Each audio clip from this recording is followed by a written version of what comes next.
Assalamualaikum warahmatullahi wabarakatuh.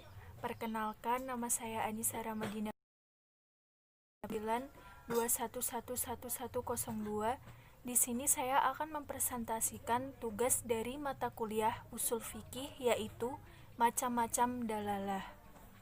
Di sini saya akan membahas 4 bagian, yaitu yang pertama tentang pengertian dalalah, lalu yang kedua macam-macam dalalah, yang ketiga yaitu dalalah wadihah, dan yang keempat dalalah ghairu wadihah.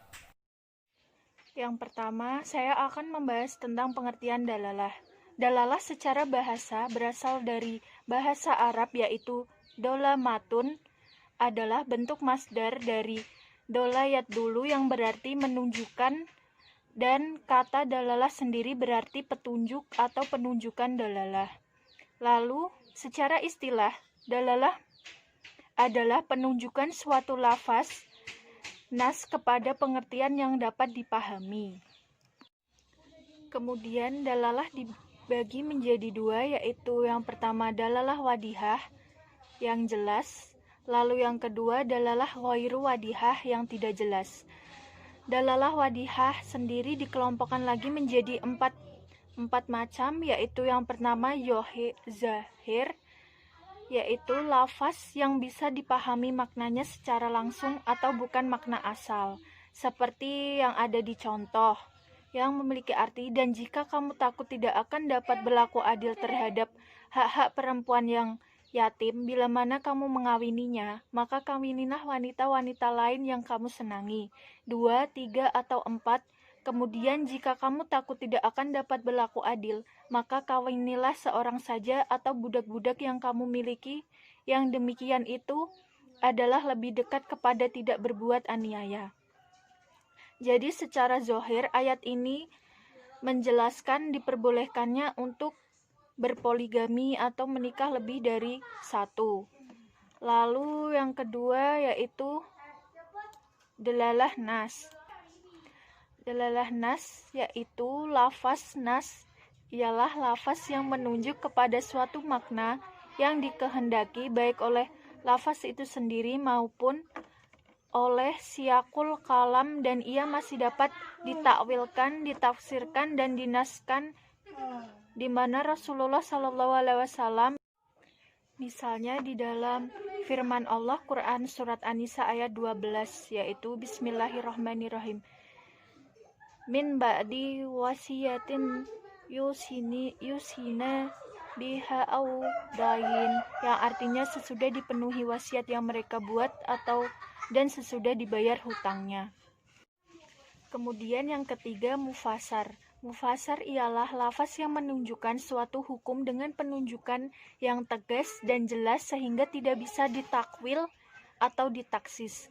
Contohnya seperti yang ada di dalam PPT yang memiliki arti, maka deralah mereka yang menuduh itu 80 kali dera.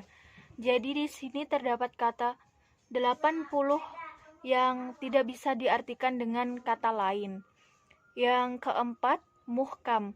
Muhkam ialah lafaz yang menunjukkan makna dengan dilalah tegas dan jelas secara qat'i dan tidak mempunyai kemungkinan ditakwil, ditaksis, dan dinas meskipun pada masa Nabi.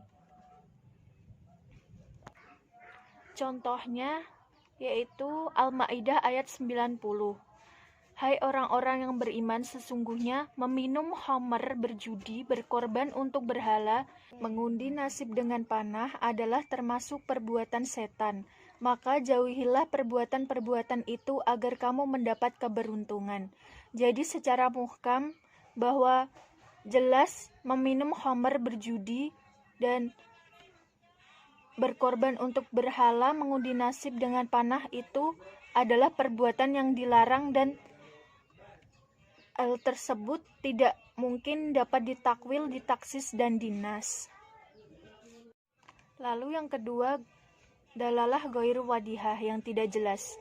Itu juga dikelompokkan menjadi 4 macam. Yang pertama, khofi. Khofi ialah lafaz yang dari segi penunjukan kepada makna jelas. Contohnya pada lafal pencuri pada surat Al-Maidah ayat 38. Lalu yang kedua, muskil. Muskil ialah lafaz yang dari penunjukan maknanya ada ketidakjelasan sehingga muncul perbedaan pendapat dalam memahami lafaz tersebut. Contohnya terdapat di dalam surat Al-Baqarah ayat 220. Di dalam ayat tersebut terdapat dua pendapat yang berbeda, yaitu yang pertama, menurut ulama Hanifiyah, quru diartikan dengan masa haid. Lalu menurut ulama Syafi'iyah, quru itu diartikan dengan masa suci. Yang ketiga, mujmal. Mujmal ialah lafaz yang lebih tidak jelas dibandingkan dengan lafaz-lafaz sebelumnya karena lafaz itu sendiri tidak dapat diketahui secara pasti artinya. Tambahan dari itu tidak ada qarinah yang memberi petunjuk. Contoh pada lafal Al-Hawa'i dalam firman Allah pada surat Al-Ma'arij. Yang keempat, mutasyabih. Mutasyabih ialah lafaz yang tidak menunjukkan kejelasan maknanya dan tidak ada pula dalil yang menjelaskannya. Contoh pada lafal Al-Did pada surat Al-Fat ayat 10. Sekian presentasi yang dapat saya sampaikan, kurang lebihnya saya mohon maaf. Wassalamualaikum warahmatullahi wabarakatuh.